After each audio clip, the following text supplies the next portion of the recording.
Hello,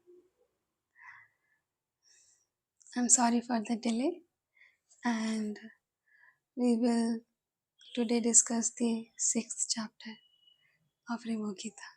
Hmm. In the last video, we discussed a lot of things, but I shared my technique with you that you can try to become the background of those thoughts. So, did you try doing that? Hmm. If you do that, you will very naturally separate yourself, separate the mind from the self, huh? And then the self, you will be established in the self, hmm?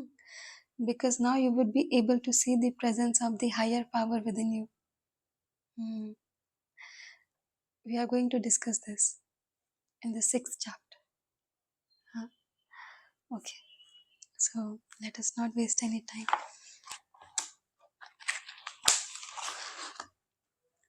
All right, chapter 6, the attributes of a Jivan Mukta. Huh? Jivan Mukta is one who is liberated while alive, hmm? Like Maharshi. Hmm. So the author starts. The Jivan Mukta is one who is always established in the knowledge of the self alone. Hmm. Only the self. A self realized being is not aware of anything else. Hmm. He remains as the self who is all consciousness. That is, in the awareness of his existence alone. Chaitanya. Ah. We will discuss the mechanisms behind this phenomena. Hmm. We are going to discuss a lot in this video today. The author further says, I am the self who is all consciousness. I am the supreme self, bereft of all modes, gunas. The one who has such a conviction is a Jivan Mukta. Hmm. I am the self who is all consciousness. I am the supreme self, bereft of all moods, tamoguna, rajoguna, sattvaguna. Hmm? I am the Brahman who transcends all the three bodies. I am all consciousness. The one who remains full of bliss with the conviction as stated above is a Jivan Mukta. The one who has no body sense but has the unshakable conviction that he is the Brahman alone and who is full of the supreme bliss is a Jivan Mukta. Mhm. So now you are reading all this, you are listening to these words, you are gaining some intellectual understanding. Hmm? But until unless someone who is actually self realized sits with you and clarifies your queries, your doubts, because these are the experiences of self realized beings. Huh? They have not explained how it is happening. Hmm. See, one who is convinced that he is only consciousness with self awareness. as his only form and does not recollect anything else is a Jivan Mukta. Does not recollect anything else is a Jivan Mukta. That means you have no memory. Hmm? You are a self realized being. You know you are consciousness, and apart from that, you do not know anything else. Hmm. But then you will see Maharshi talking about past events. Ah, so these are the contradictions. Hmm. And everything is true. Even this is true. Maharshi's experiences are true. Everything is true. Because there is a mechanism behind all of it. Ah, once you understand the mechanism, there will be no doubts within you. Hmm. And it will become easier for you to reach that state. Ah. So, when I started listening to Ribhugita, I could not understand the mechanism because there was no one to explain it to me. Hmm. Maharshi has spoken very little, and whatever he has spoken, his words, you can understand his words from various angles. Ah. But I needed pratyaksh pramanam. Hmm. So I received a little bit of that pramanam, and on the basis of that, I can understand what these books and scriptures are trying to say. Hmm. So let us now understand. Hmm. The one who does not recollect anything else is a Jivan Mukta. Hmm. Now, how can you not recollect anything else? It is when thoughts automatically fall off from your mind. Hmm. Thoughts will come, you will, and they will make a projection. Thought will come, there will be projection. You will see the projection. You will, if you want to, process the projection, and then the projection will fall off, and the screen will become neutral once again. Hmm. This happens with me a lot. Huh? So, if someone says something, I am taking it all in. I am understanding it. Hmm. But if there's a break in the conversation, the projection is lost, and I don't know what I have understood. But because we are talking about the higher power, huh? Higher power means higher intelligence. Hmm. And as we are lost in logic, for the higher power, there is no logic. Huh? Logic exists only for the ego. For the divine forces, for the higher power, there is no logic. Anything and everything is possible. Uh, so, what's happening is we have two types of thoughts, voluntary and involuntary. Hmm. Voluntary thoughts are known as sankalpa. Hmm.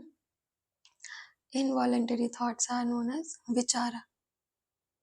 Hmm. So, a self realized being has no ability to have sankalpa.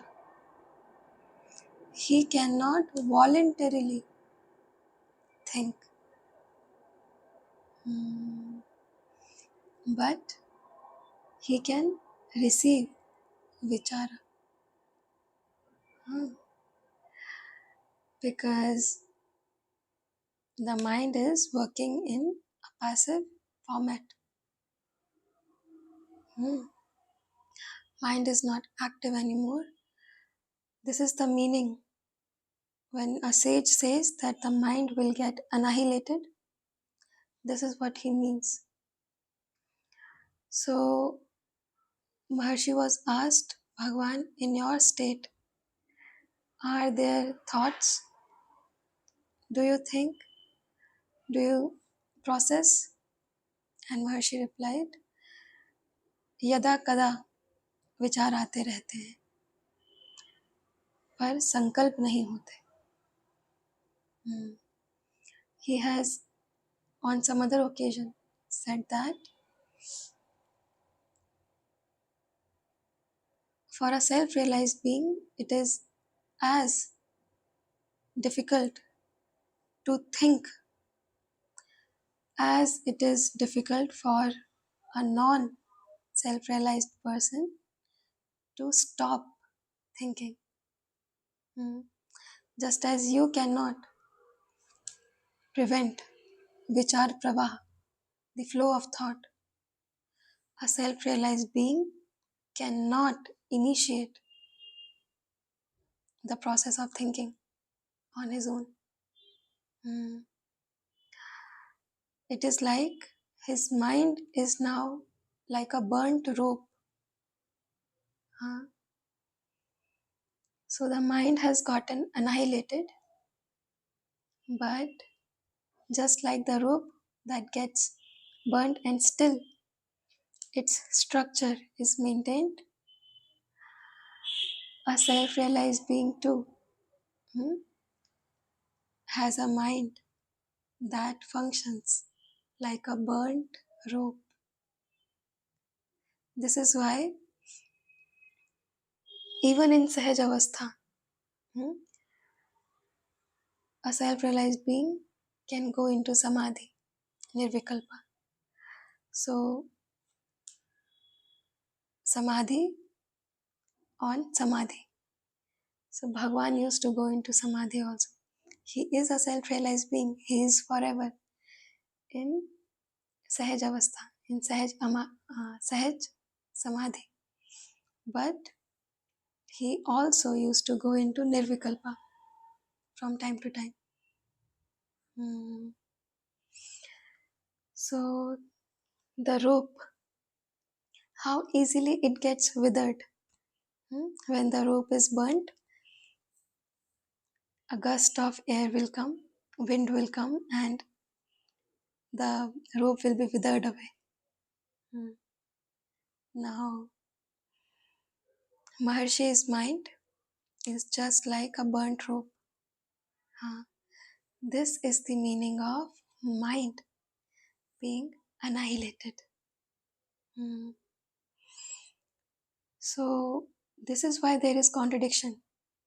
Sages say that mind must get annihilated. Only then can you experience happiness. And on the other hand, they say there is no mind. Mind is unreal, mind is an illusion. This is why they say that in the final state, there is no mind. So, the mind is now only receiving. It is not giving out anything. It is only absorbing, taking. This is why anyone who is sitting in close proximity to Bhagwan, their thoughts will appear on the screen.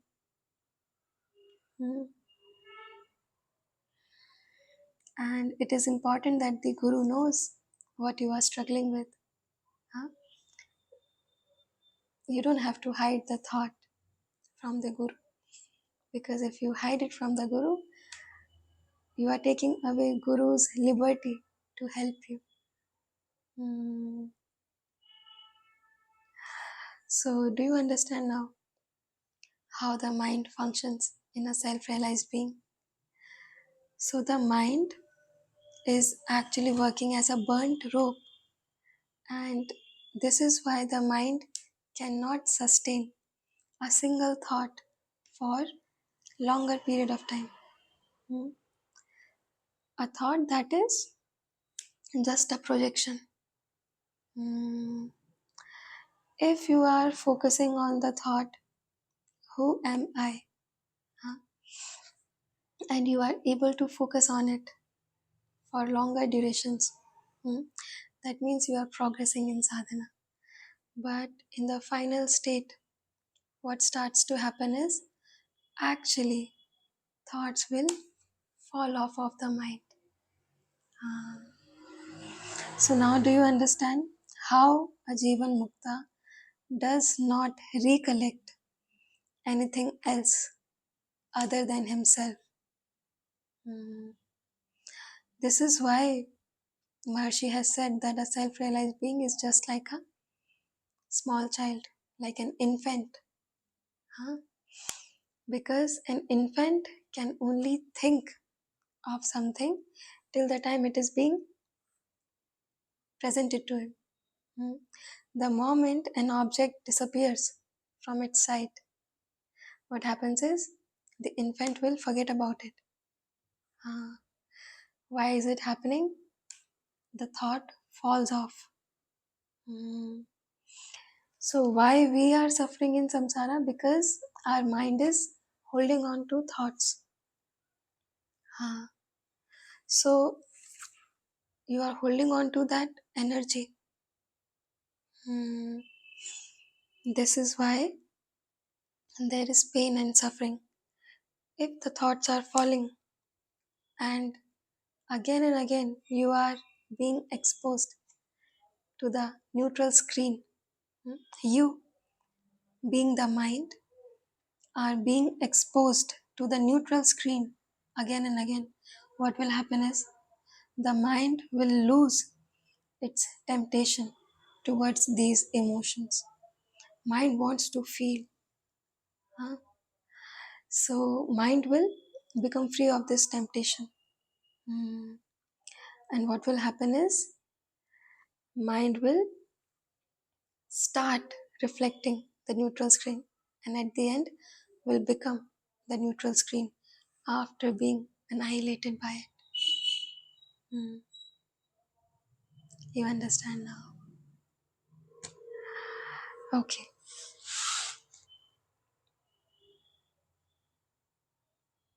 Hmm.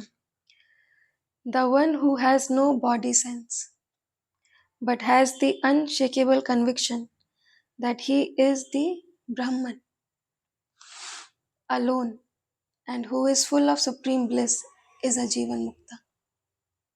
Hmm. The only way for you to stop having this body sense, huh? This only way is when you become self realized. If there is no realization of the self, you will think of yourself as the body. Huh? So currently, I am floating in the air. Hmm? Brahman hasn't completely pulled me towards itself, and I have released the ground, which is Maya. Hmm? So I am floating mid air. Hmm. I have the body sense and I don't have the body sense at the same time. Hmm.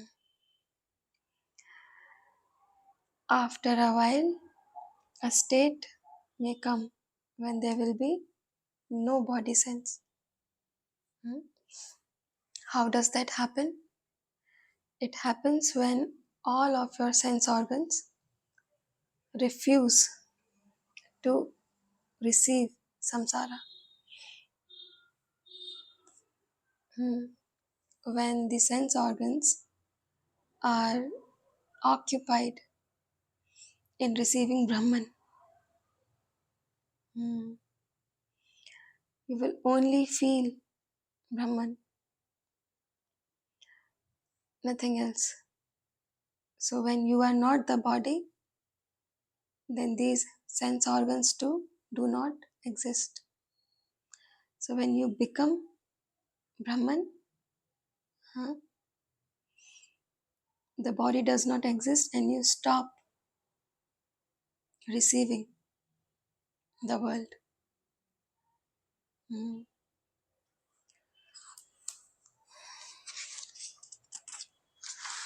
A Jivan Mukta is one who has no intellect or mind, no ego or any senses.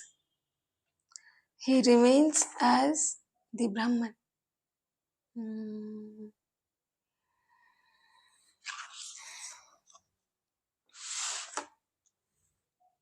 I have no defects. I have no body. I have no vital breath, which is prana. I am not under any maya. I have no desires or anger, no desire nor lust, no bondage, and I have no world. I am the eternal entity who is always in bliss. A person who has such convictions is a Jivan Mukta. I have no senses of perception like the eyes, the ears, etc. None of these things is mine. Nothing belongs to me. Thus, one who remains only as the Brahman is a Jivan Mukta. Hmm. Now,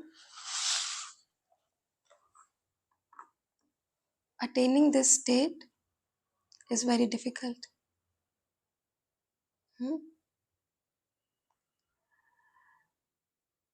But when you experience Purna, hmm, you will understand that many of your barriers are now dissolved.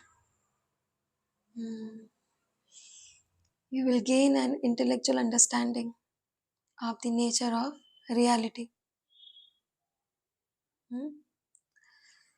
You will start to see the world in a different way in terms of energy, which is consciousness. You will become that subtle, very subtle consciousness, hmm, and the entire world will disappear. Hmm. So now you are looking at the world, you are interacting with the world, people, objects, whatever, but there are no projections. The mind is not receiving the world. Hmm. The mind is only receiving what you are supposed to do because all the actions are predestined. Hmm. So, what happens now is whatever you do is being done by you because there are projections.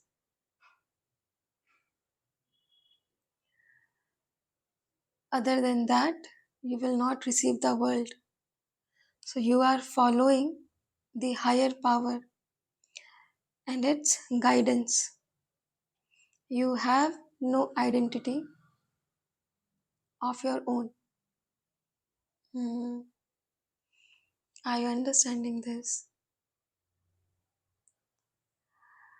This is a discussion that we can have a million times. Hmm? And you will be required to contemplate about whatever we are discussing again and again so that you yourself can arrive at the understanding that how everything is working. Hmm. Maharshi was asked that Bhagwan, you say that you have no mind, and you say that a self realized being does not do any action, he is not the doer. Hmm? Then how come you are fulfilling everyone's wishes and prayers? How are everyone's prayers granted? So Maharshi replied, every time you bring something to the attention of a self realized being, hmm, whatever you are asking for, that thing will happen.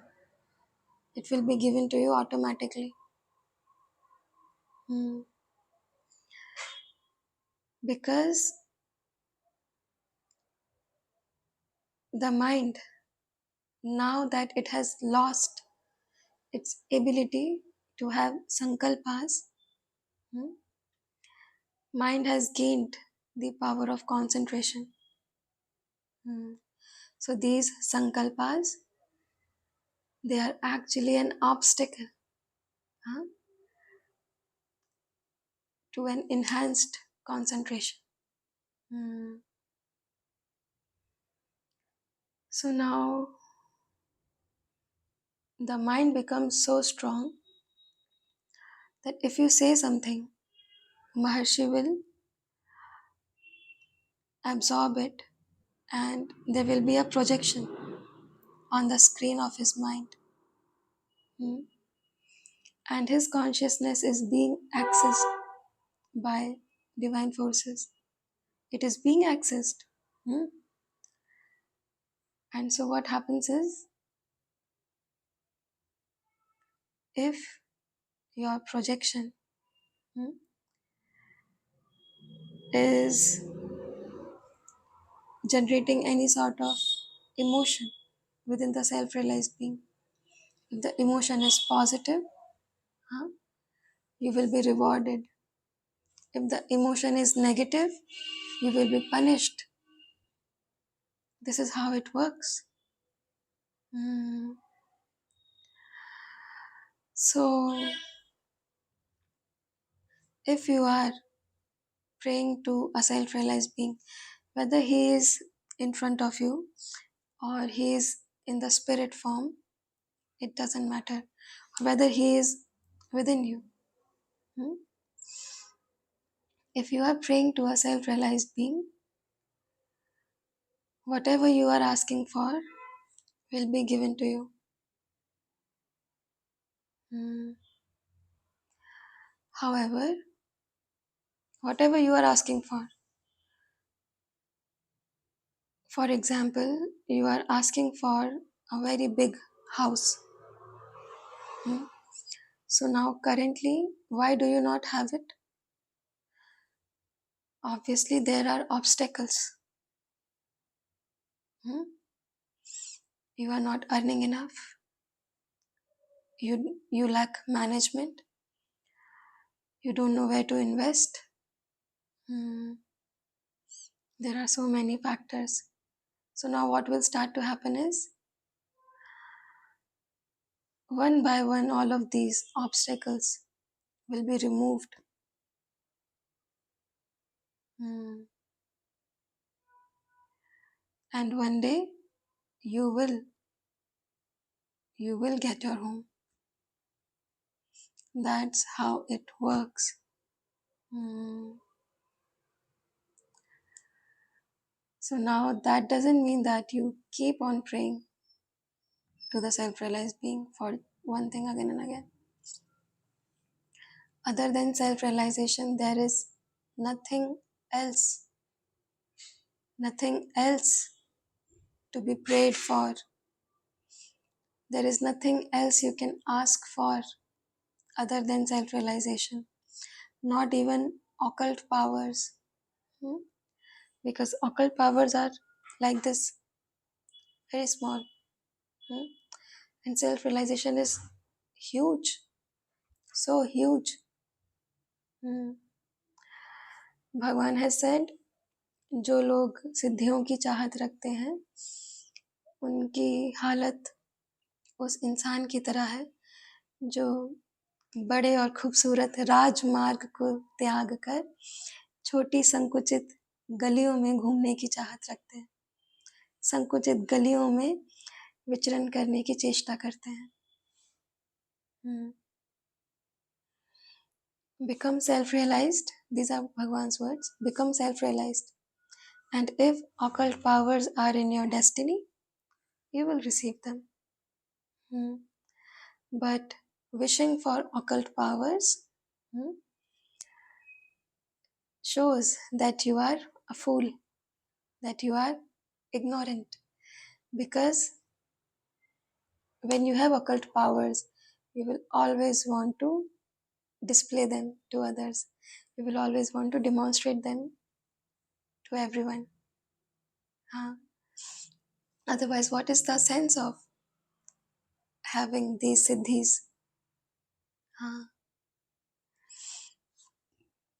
Excuse me.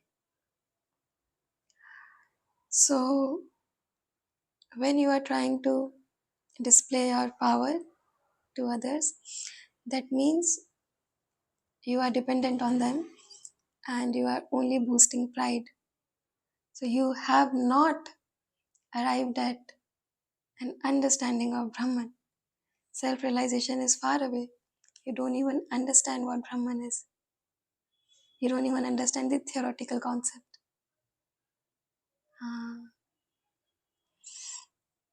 So, whatever you ask for, it will be given to you. But you will start to feel as if your entire life is falling apart because you did not know that there are so many obstacles, that you do not have your desired object because there are obstacles within you. And one by one, when Guru starts to dismantle all those obstacles, what happens is you experience pain because now you are undergoing transformation. Now you are changing. You are becoming an improved version of your own self. So you will take it as if your life is falling apart. But in 2 years, in 3 years, in 4 years, you will understand. Oh, so I got my house. I received my desired object. And then everything else will start to make sense.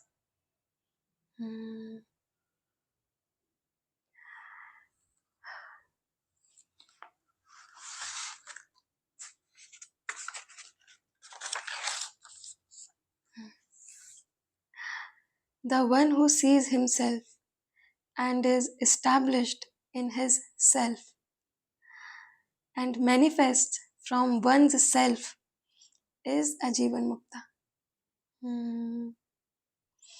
He is the Lord of himself. He is always in his own nature or form. He is always in his own form. So now, Prabhu says,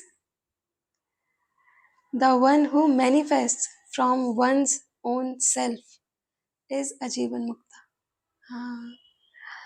So when you are manifesting from the self, you are not manifesting for your own self.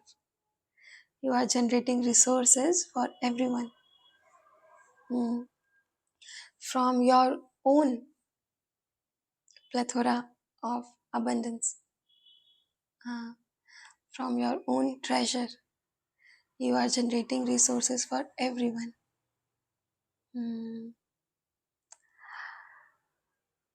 Now this process, as you understood already, it is happening automatically. The Divine Being does not have any will.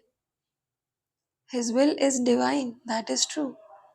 But He has no will, that is true as well. Now, how to navigate through this contradiction. The self-realized being, of course, he has a body. If you are praying for something, for example, you are sitting in front of Bhagwan, hmm, and you are praying to him that Bhagwan, I want to I want to study in this particular college, and please help me. Huh? Now, if your request hmm, has generated positive emotions within the self-realized being, hmm, what will happen is his body will have those emotions because those chemicals, those neurotransmitters are being released from the brain. Hmm? And the entire body of a self realized being is governed by divine forces. In the absence of the ego, in the absence of an individual identity, what's happening is entire body is being operated by the divine forces. Ah. So now, for example, if you are praying that Bhagwan, you know I love you, and you know I don't want to ask for anything else other than this particular thing, because only this thing can bring me closer to you. You know, Bhagwan, you know my heart. Then why are you not giving me this particular thing? For example, that particular thing is a book, hmm, a scripture. So now you are praying, Bhagwan, I don't have money, but I want to read that book because I know it will help me in understanding you. So what will happen is you are praying with devotion. So on the screen, the projection is of devotion, hmm, plus your desired object. Uh, so the self-realized being, his body will have those emotions. Uh, and the divine forces will see, oh, because of this person, our sage experienced devotion. Huh? Now what? Now the divine forces will definitely fulfill your wish. Hmm. But if you are generating negative projections on the screen of a self-realized being, what actually happens is divine forces have to discipline you. Hmm.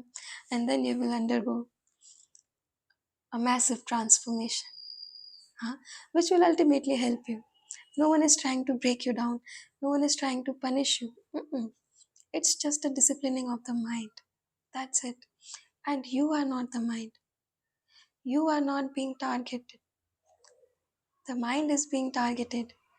You are hurt because you think you are the mind. Hmm?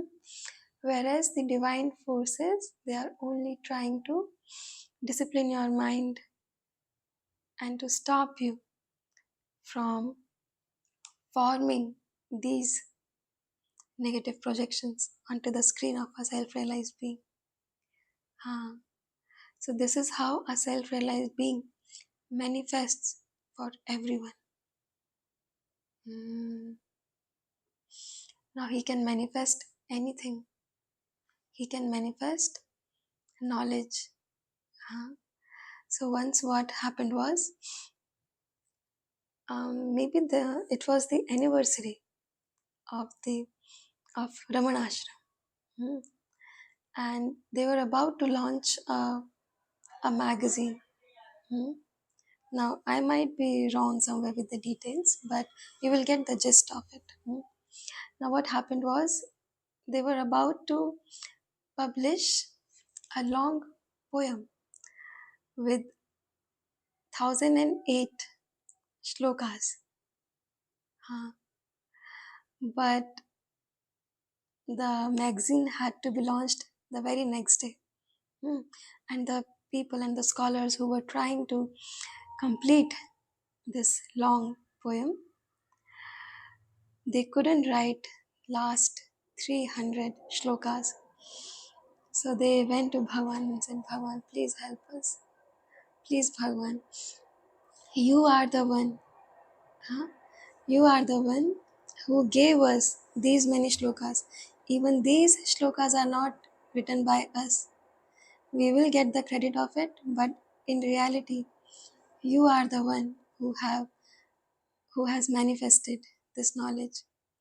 So now please you write 300 shlokas and help us in completing this task in time. Hmm? And then Maharshi sat down in Samadhi. Hmm? And maybe it was not Samadhi, he just sat down and closed his eyes. And he went into deep silence and he started speaking from the silence. Huh? So that's how a self realized being can generate anything, anything hmm, from the self. He manifests from the self. Abundance is in the self. Hmm. It is not anywhere else. So, whatever difficulties you are currently going through in life, hmm, have a little more patience and everything will be fine. Huh? Now that you have started on this path, everything will come to you. You need resources, it will come to you. Hmm? But till the time, follow the rules of Manonigraha. In whichever condition Brahman has placed you, accept it. Huh? If you are living in poverty, try to accept it. I know it's difficult. I know. Hmm? I know. But try to accept it and endure it. Huh? And remember that there is a plan, hmm, there is a purpose, and everything is already predestined. Huh? So, whatever you ask for from the self realized being, you will get it in time. Hmm? But till the time that manifestation is coming to you, hmm, you need to be patient. Hmm? So follow Manonigraha during that time. Hmm. Now, I think this much is enough. I also wanted to discuss uh, something that someone conveyed a message to me, a woman actually, and yeah, she said that she was listening to the videos and for 4 hours straight, hmm, she experienced this dagger like pain as if a dagger has been inserted in the right side of the chest. Huh? She experienced that pain and she immediately understood that this is a divine activity and Sfurna is happening. Hmm. So, before this experience, first she arrived at an intellectual understanding, hmm, that the world, whatever she is seeing, everything is actually one. She realized that we are all one. Hmm. When she realized this, she started to experience compassion because in that video I was also talking about compassion. Hmm. She experienced compassion, huh? And following that, she had this experience of Sfurana. Hmm. So now, why experiencing Sfurana is important? Because it shows you that there is a higher power, hmm, that the mind which annoys you, controls you, hmm, is actually not the higher authority. Hmm. And when you see the higher power, when you come across the higher authority, and you see how loving it is, how compassionate it actually is, you lose a lot of your worries and the size of the mind decreases. Hmm. You see? So, when the size of the mind is decreasing, it means a chunk of your ego is being chiseled out. It is being cut out. Hmm. This is how ego subsides when it recognizes the higher power. Huh. So, what actually happened is she had a moment of surrendering. Hmm. She arrived at an intellectual understanding. Hmm. Then she experienced compassion, and this constituted of her surrendering to Brahman. She realized that I have nothing to worry about. Hmm. Everything is already planned for me. There is nothing I need to take care of because everything is being taken care of. These are her words. Exactly these lines have been mentioned by her. Hmm. So you can arrive at Sphurana through self inquiry as well. Huh. But even at the end of self inquiry, you will have to surrender yourself. Hmm. But if you practice to surrender yourself right from the beginning, what will happen is Guru will see your efforts. Guru will see that by temperament you are inclining towards surrendering. Hmm. Guru will help you into surrendering yourself. Huh. But Guru knows that at the same time you also require self inquiry. So now what will happen is Guru will give you, I'm sorry, Guru will give you live demonstrations. Hmm? You will suddenly feel the urge, okay, let me try self inquiry now. You will sit for self inquiry and you will arrive at Spurna through self inquiry. Because only via self inquiry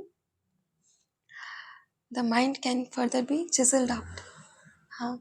So now this self inquiry is being performed by the Guru. Hmm? You see? Yeah.